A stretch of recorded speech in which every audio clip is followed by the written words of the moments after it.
तर प्रथमतः आपल्या सर्व पत्रकार बंधूंचं या पत्रकार परिषदेमध्ये स्वागत.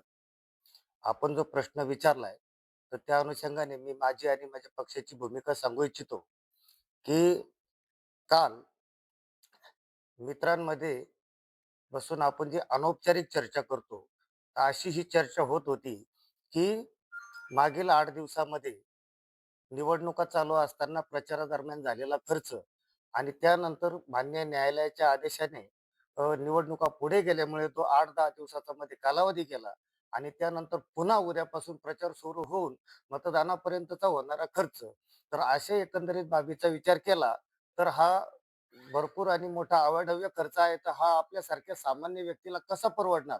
त्यापेक्षा उमेदवारी अर्ज माघारी घेतलेला बरा, अशी जी अनौपचारिक चर्चा झाली, त्या अनुषंगाने ही सदरची बातमी प्रसिद्ध झाली होती. तर त्यासाठी स्पष्टीकरण मी देऊ इच्छितो, की ही बातमी प्रसिद्ध झाल्यानंतर अनेक मित्रांचे, नातेवाईकांचे, मतदारांचे आणि शुभचिंतकांचे फोन आले, की वंचित बहुजन आघाडीची आपण उमेदवारीची करतायत.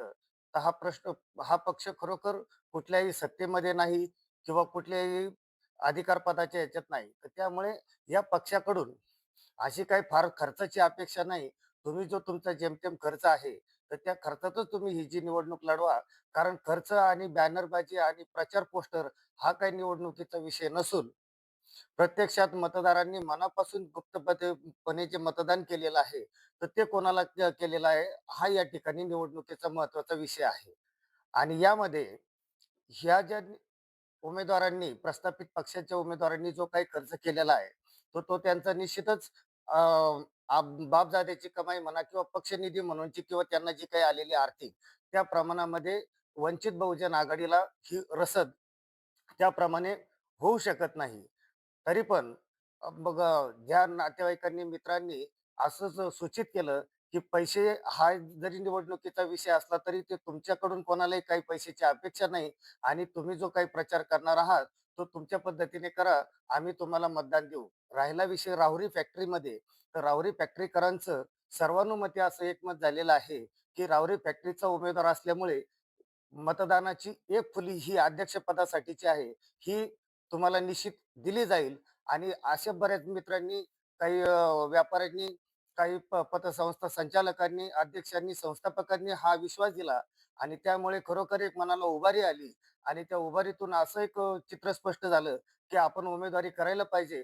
कोणाच्याही अ, म प्रलोभनाला किंवा आर्थिक आमिषाला बळी पडण्याचं कारण नाही. आता माझ्या वैयक्तिक कारणामुळे जरी मी उमेदवारी मागे घेतली असती, तरी पण त्याचा कदाचित मतदारांमध्ये असा संदेश गेला असता, की काहीतरी याच्यामध्ये आर्थिक तडजोडी झालेल्या आहेत किंवा काहीतरी यांनी माघार जी घेतली, ही कोणत्यातरी आमिषापोटी घेतलेली आहे. परंतु मी ठामपणे सांगतो, की मी माघारी घेतलेली नाही, घेणार नाही. एका मित्राचा सुद्धा मेसेज आला काल या अनुषंगाने, बातमीच्या अनुषंगाने, की लढला नाही तरी चालेल, परंतु विकला जाऊ नको. परंतु आपणा सर्वांना मी अगदी छातीठोकपणे सांगू इच्छितो, सांगतो, की ना मी विकला जाणार नाही आणि लढणार मात्र आहेच आहे. तर माझी ही भूमिका आपण सर्व मतदारांपर्यंत आणि सर्व माझ्या स्नेहापर्यंत, की ज्यांचा या कारणाने गैरसमज झाला होता, की उमेदवारी माघारी घेणार आहे की काय?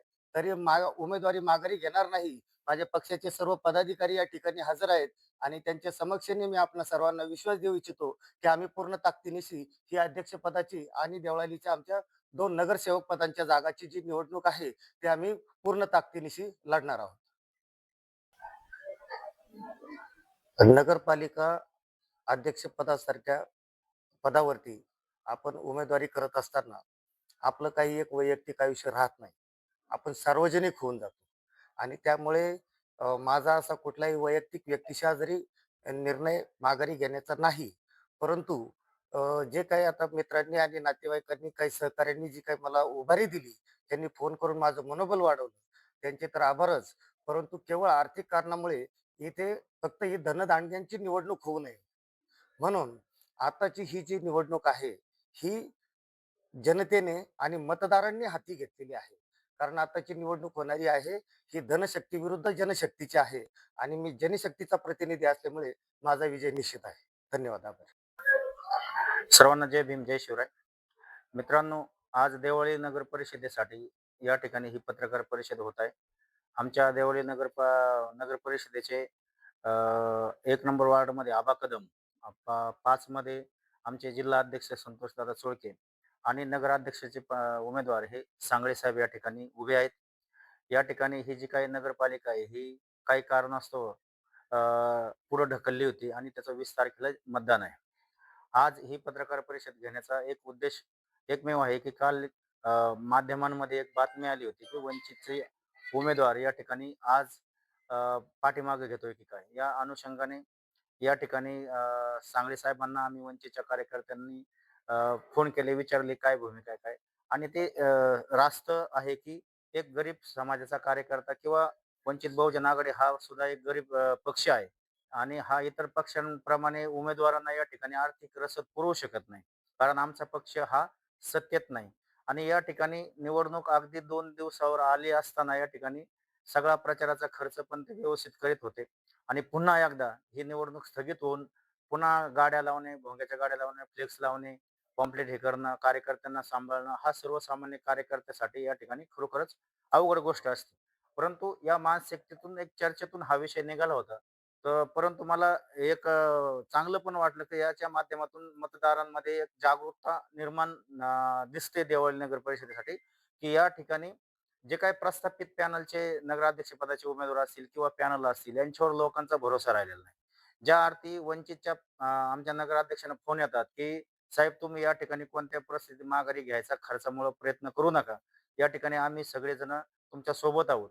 आम्ही नगराध्यक्ष पदाची एक का होईना फुली तुम्हाला देण्यासाठी तयार आहोत आणि त्याच्यामुळं तुम्ही हा असा काही निर्णय घेऊ नका." आणि त्याच्यामुळं या ठिकाणी सांगळे साहेबांनी सुद्धा सगळ्या मतदारांच्या भावनांचा आदर ठेवून, वंचित बहुजन आघाडी पक्षाचा आदर ठेवून, श्रद्धेय बाळासाहेब आंबेडकरांच्या पक्षाचा आदर ठेवून या ठिकाणी हा निर्णय घेतलेला आहे, की या ठिकाणी मी ही निवडणूक लढणार आहे आणि वंचित बहुजन आघाडीचा एक मी जिल्हा अ, अ, प्रवक्ता म्हणून आणि ते जिल्हा अध्यक्ष सुद्धा आहेत. आमची सगळी जी काही वंचितची टीम आहे, ही बाकीच्या नगरपालिकांच्या निवडणुका झालेल्या आहेत. त्याच्यामुळं आम्ही मोकळे आहोत आणि या ठिकाणी उमेदवार सुद्धा प्रचार करणार आहेत. पण आम्ही वंचितमध्ये वेगवेगळ्या समाजाचे कार्यकर्ते आहोत. दलितांचे आहोत, आदिवासींचे आहोत, मुस्लिमांचे आहेत, धनगरांचे आहेत. आम्ही सगळे कार्यकर्ते ह्या नगरपालिकेच्या एरियामध्ये आमच्या समाजामध्ये जाऊन या ठिकाणी फेडिंग लावून आपल्या नगराध्यक्षाच्या पदाच्या उमेदवाराला, नगरसेवकांच्या उमेदवारांना कसं मतदान करता येईल आणि वंचित बहुजन आघाडीच या ठिकाणी कशी चांगली आहे, हे या ठिकाणी नगरपालिकेच्या म्हणजे देवळी नगरपालिकेच्या एरियात काही घटना घडल्या होत्या 1 वर्षापूर्वी. मुस्लिमांच्या संदर्भामध्ये किंवा इतरांच्या संदर्भामध्ये कुठं काय अडचण असेल तर वंचित बहुजन आघाडीचे आमचे जिल्हा अध्यक्ष किंवा वंचितची टीम ही पूर्णपणे आतापर्यंत सर्वसामान्य नागरिकांच्या पाठीमागे राहिलेले आहे. हा विश्वास त्यांनी या निवडणुकीमध्ये आता आम्हाला दाखवायला सुरुवात केलेली आहे आणि म्हणून या ठिकाणी जास्त न बोलता या ठिकाणी मतदार बंधू भगिनींना विनंती करतो, की या ठिकाणी आमचा उमेदवार सुशिक्षित आहेत. या ठिकाणी ते ॲडव्होकेट आहेत आणि चांगला कामाचा अनुभव आहे आणि विशेष म्हणजे या ठिकाणी ते जी काही कारखान्याची जी मजूर कामगारांची चाळ आहे, त्या ठिकाणी ती कॉलनीमध्ये ते राहिलेले आहेत. त्यांच्या पण अनेक अडचणी आहेत आणि त्या अडचणी ह्या माणसाला चांगल्या पद्धतीने माहिती आहे, ते सोडवू शकतात. या नगरपालिकेचा जो काही इकडचा जो भाग आहे रावरी फॅक्टरीचा, तर हा भाग सुद्धा मी काही फिरत असताना सगळे लोकं या ठिकाणी त्यांना निवडून देण्यासाठी मानणारे आहेत आणि त्यांनी सुद्धा या ठिकाणी अनेक काही अडी-अडचणी असतील, कोर्टाच्या असतील, पोलीस स्टेशनच्या असतील, तर इथले सगळे जे काही कार्यकर्ते आहेत, कोणाला अडचण असेल तर सांगळे साहेबांना फोन करतात. आम्ही सुद्धा चळवळीच्या कार्यकर्त्यांना काही जर लीगली अडचण जर सापडली, तर ती त्यांना विचारतो आणि नुसते वंचितचेच नाही, तर सगळ्या सगळ्या सामाजिक कार्यकर्ते त्यांना विचारतात. त्यामुळे हे सगळे चळवळीचे कार्यकर्ते या ठिकाणी वंचितला आणि सांगळे साहेबांना आणि इथल्या उमेदवारांना पाठीमागं ठामपणे उभे राहून या 5-6 दिवसाच्या पिरियडमध्ये निवडून आणण्यासाठी आम्ही इथे मुक्कामी राहणार आहोत. आम्ही आमच्या घरी सुद्धा जाणार आहोत. अशा तयारीने आम्ही आमचं काम चालू करणार आहोत. तरी या ठिकाणी सर्व मतदारांना विनंती करतो, की या ठिकाणी वंचितला मतदान करा. धन्यवाद. बहुजन आघाडीच्या वतीने देवळाली नगर परिषदेसाठी नगराध्यक्ष तसेच आम्ही काही नगरसेवक उभे केलेले आहेत. या देवळाली प्रवरामध्ये या निवडणुकीच्या माध्यमातून सर्वसामान्य जी जनता आहे, गोरगरीब, दीनदलित, मुस्लिम, मराठा व सर्व समाजातील जनता, ही जनता ह्या वेळेस देवळाली नगरपालिकेमध्ये वंचित बहुजन आघाडीचा उमेदवार नगराध्यक्ष पदाचा उमेदवार हा मोठ्या मताधिक्याने निवडून देणार आहे. याचं कारण असं की आमचे वंचितचे जिल्हा अध्यक्ष आदरणीय संतोष चुळके साहेब यांचं आपण प्रामुख्याने काम पाहता. सर्वसामान्यांच्या प्रश्नावर सातत्याने ते बोलत असतात आणि एवढंच नव्हे तर या तालुक्यामध्ये जिल्ह्यामध्ये वंचित बहुजन आघाडीचे आमचे नेते आदरणीय अनिल जाधव साहेब हे देखील चळवळीच्या माध्यमातून लोकांना न्याय देण्याचं काम करतात. आदिवासी समाज असन, दलित, मुस्लिम, बौद्ध यांनी आता एक मोठ बांधलेली आहे आणि श्रद्धेय प्रकाश आंबेडकर साहेब यांच्यावर विश्वास ठेवून आम्ही या ठिकाणी वंचितचा नगराध्यक्ष पदाचा उमेदवार विजयी करणार आहोत. तसेच आमचे जे नगरसेवक पदाचे जे उमेदवार आहे ते देखील या ठिकाणी निवडून येणार आहे आणि या ठिकाणी वंचितचा झेंडा आम्ही देवळाली नगरपालिकेवर फडकवणार आहोत एवढं सांगतो आणि सांगतो. जय भीम, जय शिवराय.